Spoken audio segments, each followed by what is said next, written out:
ਦਰਸ਼ਕੋ break ਤੋਂ ਬਾਅਦ ਤੁਹਾਡਾ ਸਭ ਦਾ ਭਰਪੂਰ ਸਵਾਗਤ ਹੈ। ਸੋ ਵਿਊਅਰਸ, ਹੁਣ ਤੁਹਾਡਾ ਆਪਾਂ ਜਿਹੜੇ ਵਿਊਜ਼ ਨੇ, ਤੁਹਾਡੇ ਕਮੈਂਟਸ ਨੇ, ਸੈਂਟੀਮੈਂਟਸ ਨੇ, ਉਹ ਤੁਹਾਡੇ ਨਾਲ ਸਾਂਝੇ ਕਰਨ ਜਾ ਰਹੇ ਹਾਂ। ਸੋ ਅਸੀਂ ਚਾਹਾਂਗੇ ਕਿ ਤੁਸੀਂ ਸਾਨੂੰ ਇਸੇ ਤਰ੍ਹਾਂ ਬਣੇ ਰਹਿਣਾ। ਦੇਖਣ ਸੁਣਨੇ ਲਿਖਣ ਲਈ ਤੁਹਾਡਾ ਸਭ ਦਾ ਬਹੁਤ ਬਹੁਤ ਸ਼ੁਕਰੀਆ ਜੀ। ਰਾਜ ਸਾਹਿਬ ਕੀ ਕਹਿਣਾ ਚਾਹੋਗੇ? ਦੇਖੋ, ਅਸੀਂ ਕਾਫੀ ਸਮੇਂ ਤੋਂ ਜਿਹੜੇ ਸਾਨੂੰ ਕਮੈਂਟਸ ਭੇਜਦੇ ਨੇ ਉਹਨਾਂ ਨੂੰ ਥੋੜੇ ਜਿਹੇ ਅਸੀਂ ਅਣਗੌਲਿਆਂ ਕਰ ਰਹੇ ਸੀ ਜੀ, ਕਿਉਂਕਿ ਕਈ ਵਾਰ ਟੌਪਿਕ ਇੰਨੇ ਇੰਪੋਰਟੈਂਸ ਵਾਲੇ ਚੱਲ ਰਹੇ ਹੁੰਦੇ ਨੇ ਤੇ ਮੇਰੇ ਲਈ ਕਈ ਵਾਰੀ ਇਹ ਕਾਈਂਡ ਆਫ ਹੈਜ਼ਿਟੇਸ਼ਨ ਵੀ ਹੁੰਦੀ ਹੈ ਕਿ ਵੀ ਮੈਂ ਕਿਸੇ ਹੋਰ ਪਾਸੇ ਨਾ ਜਾਵਾਂ ਤੇ ਮੈਨੂੰ ਹੁੰਦਾ ਹੈ ਕਿ ਵੀ ਮੈਂ ਫੋਕਸ ਕਰਾਂ। ਪਰ ਅਸੀਂ ਲੇਟਲੀ ਇਸ ਅਹਿਮੀਅਤ ਨੂੰ ਵੀ ਸਮਝਦੇ ਹਾਂ ਕਿਉਂਕਿ ਇਹ ਸਾਡੇ ਵਿਊਅਰਸ ਦਾ ਪਿਆਰ ਵੀ ਹੈ, ਬਿਲਕੁਲ ਦੂਸਰੇ ਪਾਸੇ ਉਹਨਾਂ ਦੀ ਜਾਣਨ ਦੀ ਇੱਛਾ ਵੀ ਹੁੰਦੀ ਹੈ ਔਰ ਉਹਦੇ 'ਚ ਅਸੀਂ ਜਿਹੜੇ ਡਾਇਰੈਕਟ ਸਾਨੂੰ ਲਿਖਤ ਆਉਂਦੀ ਹੈ ਈਮੇਲ ਰੂਪ 'ਚ ਉਹਨੂੰ ਵੀ ਅਸੀਂ ਐਡ ਕਰਦੇ ਹਾਂ। ਲੇਕਿਨ ਹੁਣ ਅਸੀਂ ਜਿਹੜੇ ਕਮੈਂਟਸ ਵੀ ਨੇ ਜਿਹੜੇ ਖਾਸ ਤੌਰ ਤੇ ਜਿਨ੍ਹਾਂ ਦੇ ਵਿੱਚ ਕੁਛ ਨਾ ਕੁਛ ਬਾਕੀਆਂ ਦੇ ਗਿਆਨ ਲਈ ਵੀ ਹੈ ਜਾਂ ਜੇ ਉਸ 'ਚ ਕੋਈ ਸਵਾਲ ਹੈ ਉਸ ਨੂੰ ਵੀ ਅਸੀਂ ਸਿਲੈਕਟ ਕਰਦੇ।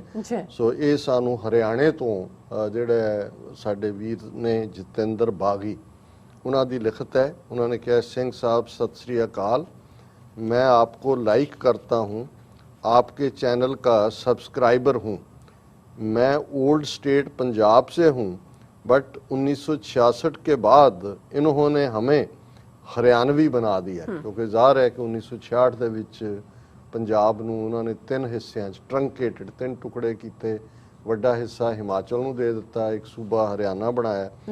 फिर उन्होंने ये लिखा है कि डॉक्टर BR अम्बेडकर लंदन से अनटचेबल कम्युनिटी के लिए कम्युनल अवार्ड और वोट का राइट लेकर आए थे। लेकिन जातिवादी, नस्लवादी, कट्टर हिंदूवादी मोहनदास करमचंद किसके खिलाफ यरवदा जेल में हड़ताल पर बैठ गया। ਹੁਣ ਅਸੀਂ ਪਿਛਲੇ ਦਿਨਾਂ 'ਚ ਜਦੋਂ ਇਹ ਜ਼ਿਕਰ ਕੀਤਾ ਕਿ ਕਿਵੇਂ MK ਗਾਂਧੀ, ਉਸ ਦਾ ਸਾਊਥ ਅਫਰੀਕਾ ਦਾ ਜਿੰਨੇ ਵੀ ਸਾਲ ਦਾ 20+ ਈਅਰਸ ਵੀ ਉਹ ਫਰਾਡ, ਉਹ ਵੀ ਨਸਲਵਾਦ ਹੀ ਸੀ ਔਰ ਕਿਵੇਂ ਉਹਨੇ ਕਦੇ ਵੀ ਕਾਸਟ ਸਿਸਟਮ ਨੂੰ ਕੰਡੈਮ ਨਹੀਂ ਕੀਤਾ। ਰਾਦਰ ਉਹ ਤਾਂ ਉਸ ਦੇ ਹੱਕ 'ਚ ਉਹ ਤਾਂ ਕਹਿੰਦਾ ਸੀ ਕਿ ਹਿੰਦੂਆਂ ਦਾ ਵਰਣ ਆਸ਼ਰਮ ਹੀ ਇਸ ਢਾਂਚੇ ਨੂੰ ਕਾਇਮ ਰੱਖ ਰਿਹਾ। ਹੁਣ ਉਹਨਾਂ ਨੇ ਜਿਹੜਾ ਜਤਿੰਦਰ ਬਾਗੀ ਜੀ ਨੇ ਇਹ ਵੇਰਵਾ ਦਿੱਤਾ ਕਿ ਕਿਵੇਂ ਜਦੋਂ ਡਾਕਟਰ ਅੰਬੇਦਕਰ UK ਆਏ ਔਰ ਇਹ ਰਾਊਂਡ ਟੇਬਲ ਕਾਨਫਰੰਸਿਸ ਦੀ ਗੱਲ ਹੈ, first round table conference and all, ਔਰ ਕਮਿਊਨਲ ਅਵਾਰਡ ਦੇ ਵਿੱਚ ਅਨਟਚੇਬਲ ਜਿਨ੍ਹਾਂ ਨੂੰ ਬ੍ਰਾਹਮਣਾਂ ਨੇ ਬਣਾਇਆ ਹੋਇਆ ਸੀ, ਮੈਂ ਲਫ਼ਜ਼ ਦਲਿਤ ਜਾਂ ਉਹਨਾਂ ਦੀ ਜੇ ਲੈਂਗੁਏਜ ਕਹਿਣਾ ਹੋਏ ਤਾਂ ਸ਼ਡਿਊਲ ਕਾਸਟ, ਸ਼ਡਿਊਲ ਟਰਾਈਬ, ਇਹ ਕਨਸਟੀਟਿਊਸ਼ਨ ਦੀ ਲੈਂਗੁਏਜ ਇਹ ਹੈ। ਉਸ ਦੇ ਮੁਤਾਬਕ ਉਹਨਾਂ ਨੂੰ ਸੈਪਰੇਟ ਇਲੈਕਟੋਰੇਟ ਦੇ ਦਿੱਤਾ ਸੀ ਕਿ ਉਹ ਆਪਣੇ ਨੁਮਾਇੰਦੇ ਆਪਣੀਆਂ ਵੋਟਾਂ ਨਾਲ ਚੁਣਨਗੇ, ਜਿਵੇਂ ਮੁਸਲਮਾਨਾਂ ਦਾ ਸੈਪਰੇਟ ਇਲੈਕਟੋਰੇਟ ਸੀ, ਸਿੱਖਾਂ ਦਾ ਸੈਪਰੇਟ ਇਲੈਕਟੋਰੇਟ ਸੀ। ਲੇਕਿਨ ਗਾਂਧੀ ਜਿਹੜਾ ਉਹ ਯਰਵਦਾ ਜੇਲ੍ਹ ਦੇ ਵਿੱਚ ਭੁੱਖ ਹੜਤਾਲ ਤੇ ਬੈਠ ਗਿਆ। ਉਹਨੇ ਕਿਹਾ ਜੀ ਇਹ ਤਾਂ ਮੈਂ ਤਾਂ ਮਰ ਜਾਵਾਂਗਾ ਜੇ ਇਹ ਹਿੰਦੂ ਦਾਇਰੇ ਚੋਂ ਬਾਹਰ ਚਲੇ ਗਏ। फिर उन्होंने कहा भी हड़ताल पर बैठ गया। उसके बाद मजबूरी में डॉक्टर BR अम्बेडकर को पूना पैक्ट समझौता करना पड़ा। उसके बदले में अनटचेबल कम्युनिटी को पॉलिटिकल गवर्नमेंट में जॉब, एजुकेशन में रिजर्वेशन मिली। अगर कम्युनल अवार्ड मिला तो ये हिंदू आज अनटचेबल कम्युनिटी की तरफ आंख उठाकर नहीं देख सकते थे। ये बिल्कुल जतिंदर जी तुसी ठीक किया है। उस वेले गांधी दे वर्त ने हालात ये बना दिते कि दलितां दियां, गरीब दलितां दियां बस्तियां ते हाई कास्ट स्वर्ण हिंदुआं ने हमले शुरू कर दिते, अगजनियां शुरू हो गई और चार चफेरे उठ्या कि जे गांधी मर गया तो इसका खून जिहड़ा वो डॉक्टर अंबेडकर दे सिर ते होएगा। नतीजे दे तौर ते जिहड़ा पूना पैक्ट 1930s दे विच हुंदा है ਉਹਦੇ ਥੱਲੇ ਸੈਪਰੇਟ ਇਲੈਕਟੋਰੇਟ ਦੀ ਮੰਗ ਛੱਡਣੀ ਪਈ ਡਾਕਟਰ ਅੰਬੇਦਕਰ ਨੂੰ। ਲੇਕਿਨ ਉਸ ਦੇ ਤਹਿਤ ਰਿਜ਼ਰਵੇਸ਼ਨ ਕਿ ਜੀ ਹਿੰਦੂਆਂ ਦੇ ਕੋਟੇ ਚੋਂ ਹੀ ਰਿਜ਼ਰਵ ਸੀਟਾਂ ਜਿਹੜੀਆਂ ਜਦੋਂ ਕਨਸਟੀਟਿਊਸ਼ਨ ਬਣਿਆ ਉਹ 10 ਸਾਲ ਲਈ ਰਿਜ਼ਰਵੇਸ਼ਨ ਰੱਖੀ ਗਈ ਔਰ ਉਹ ਅੱਜ ਤੱਕ ਜਾਰੀ ਹੈ ਔਰ ਉਹਦੇ ਥੱਲੇ ਜ਼ਰੂਰ ਐਜੂਕੇਸ਼ਨ ਵਾਈਜ਼ ਵੀ ਅਦਰਵਾਈਜ਼ ਵੀ ਹੋਇਆ। ਪਰ ਇਹ ਬਿਲਕੁਲ ਠੀਕ ਕਿਹਾ ਜਤਿੰਦਰ ਜੀ ਨੇ ਕਿ ਜੇ ਇਹ ਹੁੰਦਾ ਤੇ ਅੱਜ ਜੋ ਦਲਿਤਾਂ ਦਾ ਫਿਰ ਜੋ ਹਿੰਦੂ ਤੋਂ ਵੀ ਹਸ਼ਰ ਕਰ ਰਹੇ ਨੇ ਕਿ ਵੀ ਕੋਈ ਅੱਖ ਚੁੱਕ ਕੇ ਨਹੀਂ ਸੀ ਦੇਖ ਸਕਦੇ। फ्रॉड, ब्लैक मार्केटिंग, चीटिंग ये स्वर्ण हिंदुओं के जीन्स में है। स्वर्ण हिंदू हाई कास्ट हिंदुओं ਨੂੰ ਕਹਿੰਦੇ ਨੇ कि ये इन्हां दे जीन्स दे विच है। मोहनदास करमचंद गांधी एक कट्टर हिंदू था, जातिवाद मनुवाद की हिमायत करता था, भारत की अनटचेबल कम्युनिटी का सबसे बड़ा दुश्मन था। डॉक्टर BR अम्बेडकर अंग्रेज़ों के आगे अनटचेबल कम्युनिटी की प्रॉब्लम बता रहे थे। गांधी उनके खिलाफत में था। आज इंडिया में माइनॉरिटी खासकर मुसलमानों के हालात untouchable community, schedule caste, schedule tribe जैसे हैं। गूगल पर सर्च करके सच्चर कमेटी की रिपोर्ट पढ़ सकते हैं। आज इंडिया में RSS सबसे बड़ा खतरा शेड्यूल कास्ट, शेड्यूल ट्राइब और माइनॉरिटीज़ के लिए है। इसलिए इन्हीं लोगों को एक प्लेटफॉर्म पर आना होगा। जतिंदर जी ने बिल्कुल ठीक किया कि भी इस वेले जिमें RSS की ideology schedule caste, schedule tribes और मुसलमान और घट गिणतियां नूं बिल्कुल हड़पना चाहती है, उन्होंने डिस्ट्रॉय कर रही है। उन्होंने एक प्लेटफॉर्म पर आना पेगा और उन्होंने एक मैंशन किया सच्चर कमेटी रिपोर्ट। और ये सच्चर कमेटी की रिपोर्ट जी कांग्रेस ने ये सच्चर कमेटी बनाई सी, उहदे पीरीयड शायद सुप्रीम कोर्ट के थले सी, लेकिन ये कदे भी लागू नहीं की गई। और ये सच्चर कमेटी च राजिंदर सच्चर सी जिन्हें ये रिपोर्ट दी, डिटेल च सी कि किस हद तक गुरबत है, शेड्यूल कास्ट, शेड्यूल ट्राइब्स का की हाल है, मुसलमानों का की हाल है, लेकिन इस कमेटी की रिपोर्ट नूं कदे भी लागू नहीं किया गया। सानू वीर इब्राहिम नियाजी जी की लिखत मिली है, उन्होंने कामेंट है, तो उन्होंने ये कहा कि please stop referring to Khalistan as a buffer state. It makes it sound like Sikh lives are somehow less important than other lives, like NATO used Turkey against USSR. On the contrary, Sikh lives are just as important as the rest. So the whole security focus will shift to the eastern border of Khalistan. Till Khalistan's military can handle it all on their own, our whole bloc will provide support 400S and all, Pakistan ते खालिस्तान जिंदाबाद।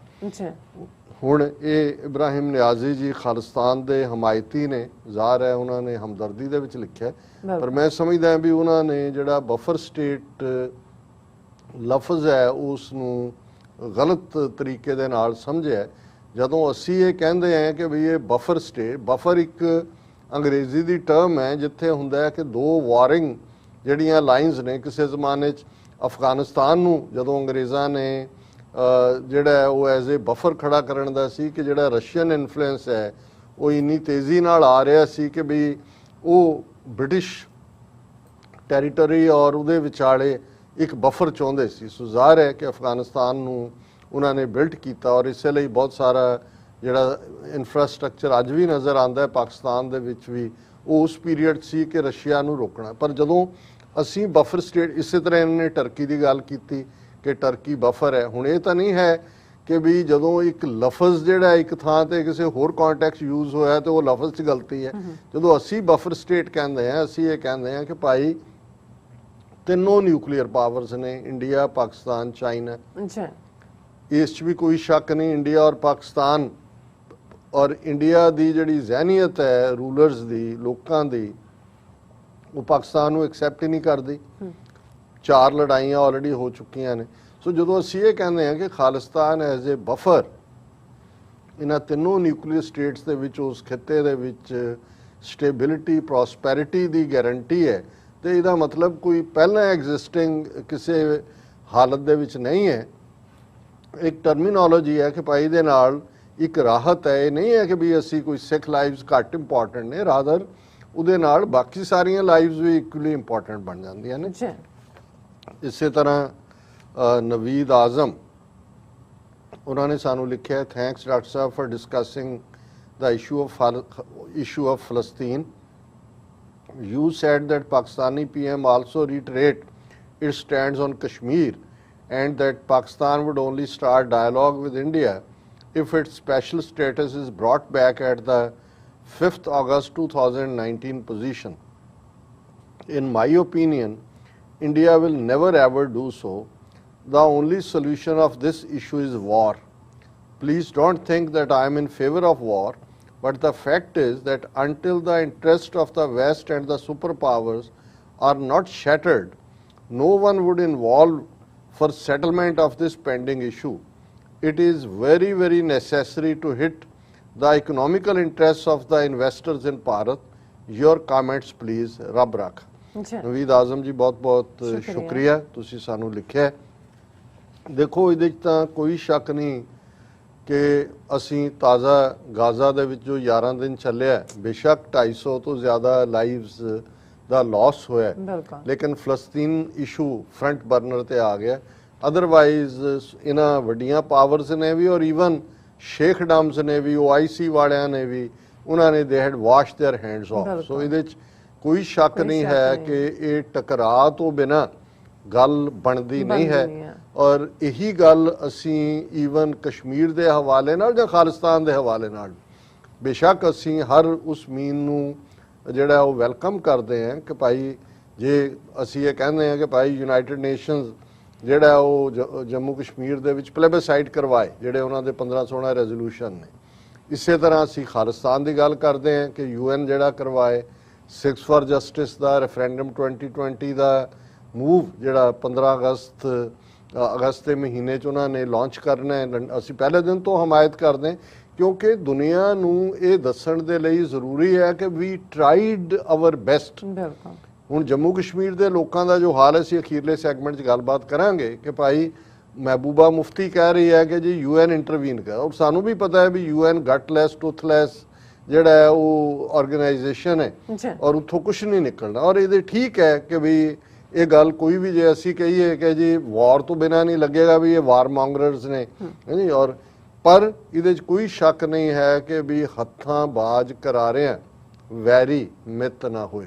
ਔਰ ਜਦੋਂ ਤੱਕ ਉਹ ਜਿਹੜੇ ਕਰਾਰੇ ਹੱਥ ਹੁੰਦੇ ਨੇ, ਜੰਗ ਦੇ ਮੈਦਾਨ ਵਾਲੇ ਵੀ ਹੁੰਦੇ ਨੇ, ਲੇਕਿਨ ਇਕਨੋਮਿਕਲ ਹਰਟ ਵੀ ਹੁੰਦਾ ਹੈ।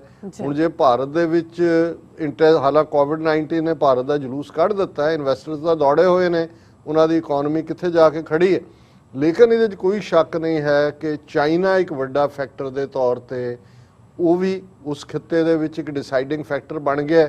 ਉਹ ਕਸ਼ਮੀਰ ਦਾ ਮੁੱਦਾ ਹੋਏ, ਖਾਲਿਸਤਾਨ ਦਾ ਮੁੱਦਾ ਹੋਏ, ਔਰ ਅਸੀਂ ਨਵੀਦ ਆਜ਼ਮ ਜੀ ਦਾ ਸ਼ੁਕਰੀਆ ਅਦਾ ਕਰਦੇ ਹਾਂ ਕਿ ਤੁਸੀਂ ਸਾਨੂੰ ਲਿਖਿਆ। ਔਰ ਅਖੀਰ 'ਚ ਛੋਟਾ ਜਿਹਾ ਮੈਸੇਜ ਹੈ ਕੈਵਿਨ ਬੈਸਟ ਜੀ ਦਾ। ਉਹ ਕਹਿੰਦੇ ਨੇ, one of my wish is to meet you in person, such an intellectual, intelligent, wise, educated and think tank in himself. Stay blessed and guys, let's support TV84 for their service to humanity. Cabin ਜੀ ਤਾਰੀਫ ਕਰਨ ਦੇ ਲਈ ਸ਼ੁਕਰੀਆ। ਅਸੀਂ ਤੁਹਾਡੇ ਤੋਂ ਸਿੱਖਦੇ ਹਾਂ, ਸਾਰੇ ਭਰਾ ਹੈ। ਮੈਂ ਆਪਣੇ ਆਪ ਨੂੰ ਤਾਲਿਬੇ ਇਲਮ ਕਹਿੰਦਾ।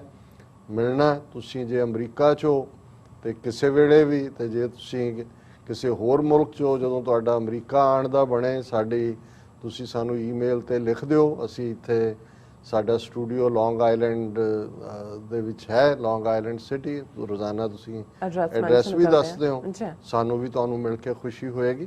ਬਹੁਤ ਬਹੁਤ ਸ਼ੁਕਰੀਆ ਜੀ ਡਾਕਟਰ ਸਾਹਿਬ, ਤੁਹਾਡਾ ਬਹੁਤ ਬਹੁਤ ਸ਼ੁਕਰੀਆ। ਸੋ ਅਥਲੇ ਨੇ ਬ੍ਰੇਕ ਤੋਂ ਪਹਿਲਾਂ ਅਸੀਂ ਪ੍ਰਦਰਸ਼ਨਾਂ ਦੇ ਸਰੋਤਿਆਂ ਨੂੰ ਅਪੀਲ ਤੇ ਬੇਨਤੀ ਕਰਦੀ ਵਿਊਅਰਸ, ਜਿਸ ਤਰ੍ਹਾਂ ਕਿ ਤੁਸੀਂ ਜਾਣਦੇ ਹੋ ਕਿ TV84 ਹੱਕ ਸੱਚ ਇਨਸਾਫ ਦੀ ਜਿਹੜੀ ਆਵਾਜ਼ ਹੈ ਉਹ ਬੁਲੰਦ ਕਰ ਰਿਹਾ ਹੈ। ਇਹ ਆਵਾਜ਼ ਤੁਹਾਡੇ ਪਿਆਰ ਸਦਕਾ, ਤੁਹਾਡੇ ਵਿਸ਼ਵਾਸ ਸਦਕਾ, ਤੁਹਾਡੇ ਡੋਨੇਸ਼ਨ ਸਦਕਾ ਹੀ ਹੋ ਰਹੀ ਹੈ। ਸੋ ਅਸੀਂ ਚਾਹਾਂਗੇ ਕਿ ਤੁਸੀਂ TV84 ਦੀ ਵੱਧ ਤੋਂ ਵੱਧ ਮਾਈਕ ਸਹਾਇਤਾ ਕਰੋ। ਤੁਸੀਂ ਆਪਣੀ ਮਾਈਕ ਸਹਾਇਤਾ ਸਾਡੀ ਵੈਬਸਾਈਟ TV84.tv ਤੇ ਜਾ ਕੇ ਪੇਪਰ ਦੀ ਵਰਤੋਂ ਕਰਕੇ ਵਨ ਟਾਈਮ ਡੋਨੇਟ ਕਰ ਸਕਦੇ ਹੋ, ਮੰਥਲੀ ਡੋਨੇਟ ਵੀ ਕਰ ਸਕਦੇ ਹੋ। ਤੁਸੀਂ TV84 ਦੇ ਨਾਮ ਤੇ ਚੈੱਕ ਬਣਾ ਕੇ ਸਾਨੂੰ ਮੇਲ ਵੀ ਕਰ ਸਕਦੇ ਹੋ ਸਾਡੇ ਇਸ ਪਤੇ ਤੇ 36-01 37 Avenue, ਲੌਂਗ ਆਈਲੈਂਡ ਸਿਟੀ, ਨਿਊਯਾਰਕ 11101 USA, ਜਾਂ ਫਿਰ ਤੁਸੀਂ ਸਾਨੂੰ ਫੋਨ ਰਾਹੀਂ ਵੀ ਸੰਪਰਕ ਕਰ ਸਕਦੇ ਸਾਡੇ ਫੋਨ ਨੰਬਰ ਤੇ 5166191984। ਤੁਸੀਂ ਸਾਨੂੰ ਈਮੇਲ ਵੀ ਕਰ ਸਕਦੇ ਹੋ info@tv84.tv ਤੇ। ਅਸੀਂ ਤੁਹਾਡੇ ਤਹਿ ਦਿਲ ਤੋਂ ਸ਼ੁਕਰਗੁਜ਼ਾਰ ਹੋਵਾਂਗੇ। ਸੋ ਉੱਥੇ ਲੈਣੇ ਬ੍ਰੇਕ। ਵਿਊਅਰਸ, ਤੁਸੀਂ ਕਿਤੇ ਨਹੀਂ ਜਾਣਾ, ਮਿਲਦੇ ਹਾਂ ਛੋਟੇ ਜਿਹੇ ਵਕਫੇ ਤੋਂ ਬਾਅਦ।